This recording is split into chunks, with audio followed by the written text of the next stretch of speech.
रात को जगमगाती रोशनी से सजा घर आज सुबह थोड़ा शोक में डूब गया था, क्योंकि इस घर की सबसे छोटी और लाडली बिटिया रोहिणी अभी अभी विदा हुई थी।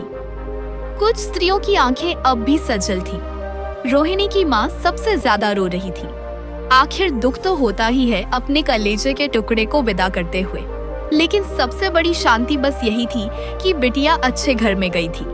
इसीलिए मांझी बाबूजी व उसके भाई के चेहरे पर पूर्ण संतुष्टि के भाव उभर आए थे। चलो आज इस जिम्मेदारी से भी मुक्ति मिली। बड़ी चिंता लग रही थी। अम्मा जी आसपास बैठे रिश्तेदारों से बतिया रही थी। वार्तालाप में रोहिणी या रोहिणी के भैया का ही जिक्र हो रहा था। रोहिणी इतनी अच्छी थी, सारा घर उसने ही संभाल रखा था। मुझे तो पता ही नहीं चलता था कि रसोई में क्या हो रहा है, कहाँ कोई चीज रखी है। बतियाने वाली सारी महिलाएं रोहिणी का गुणगान कर रही थी।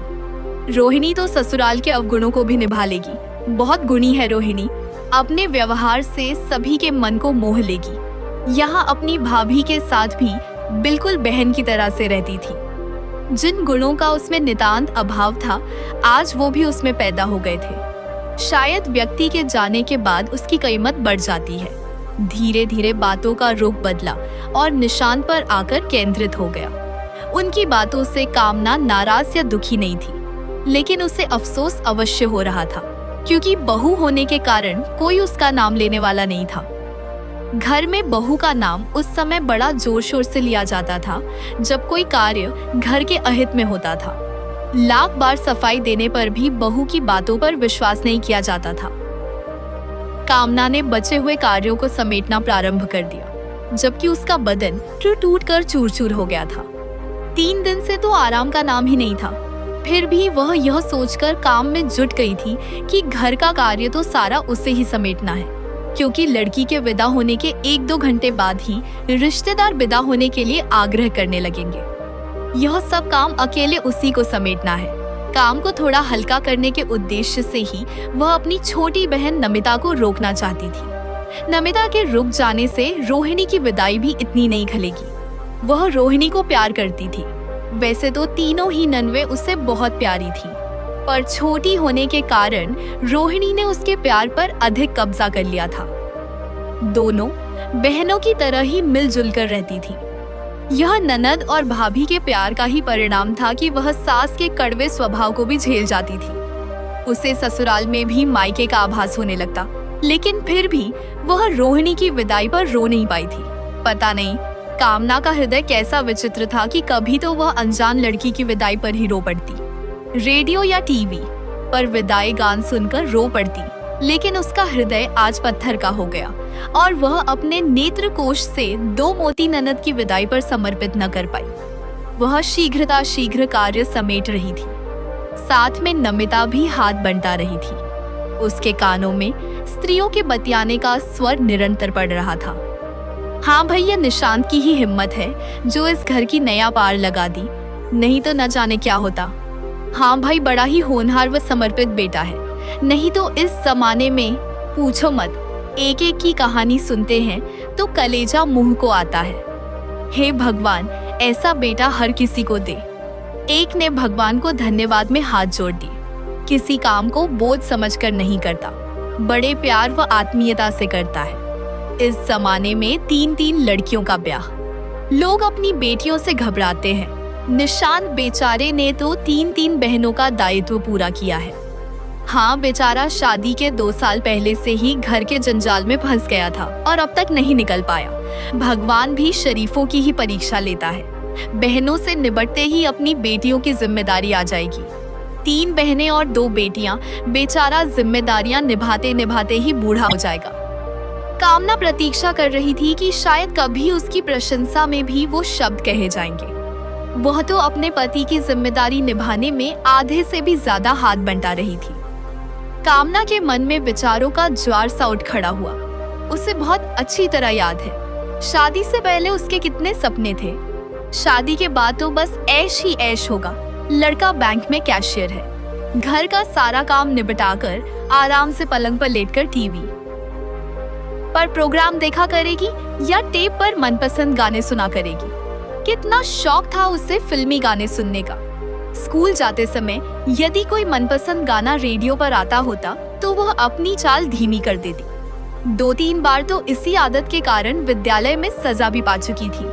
स्कूल जाते जाते तो जूते टूट गए हैं। एमए पास कर ली, बस बहुत है, अब घर में आराम फरमाया करेगी। शादी एक जिम्मेदारी का नाम है, इस बात से वह नितांत अनभिज्ञ थी।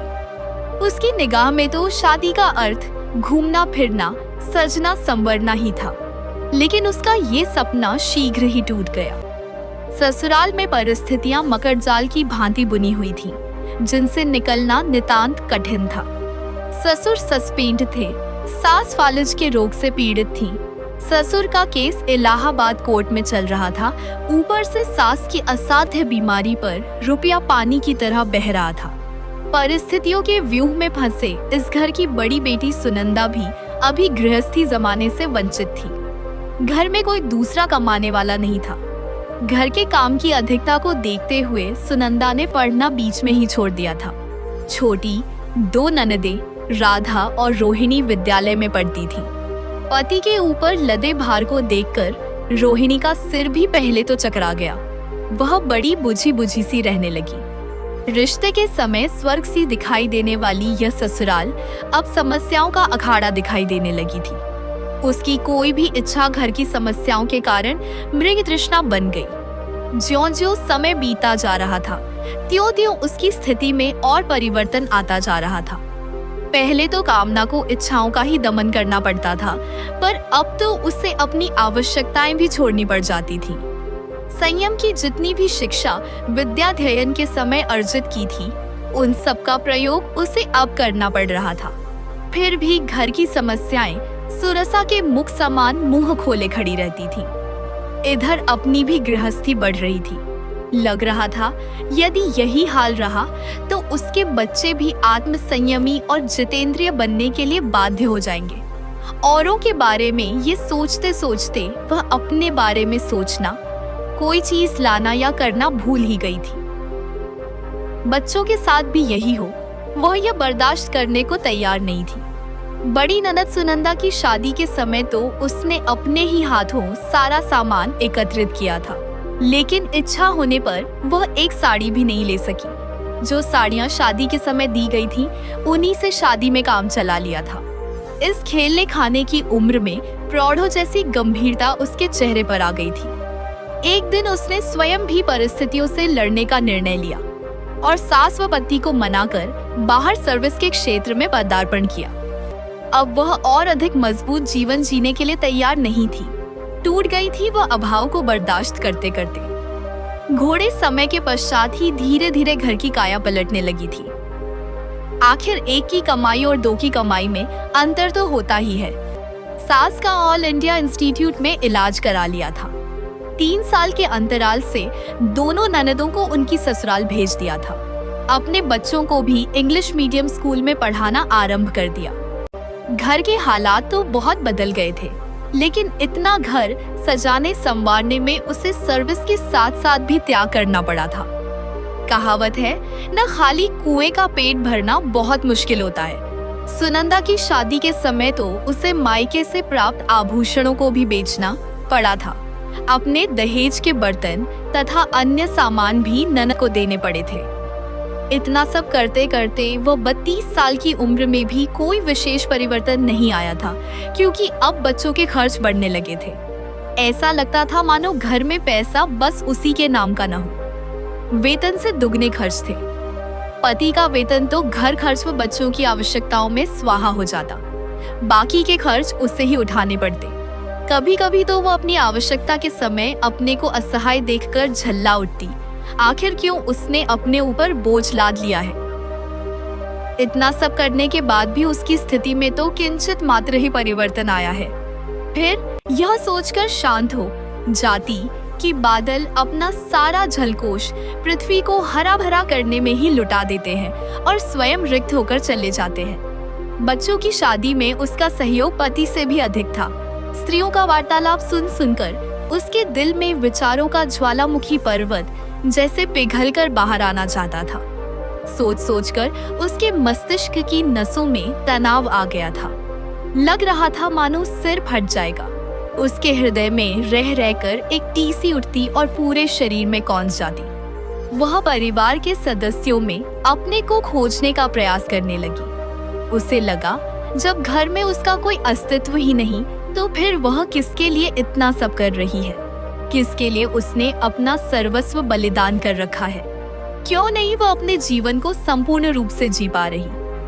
यदि तीनों नंदों की शादी उससे न करनी पड़ती तो आज वह क्या इसी हाल में होती। पैतृक संपत्ति के रूप में उसे केवल पैतृक जिम्मेदारियां मिली थीं।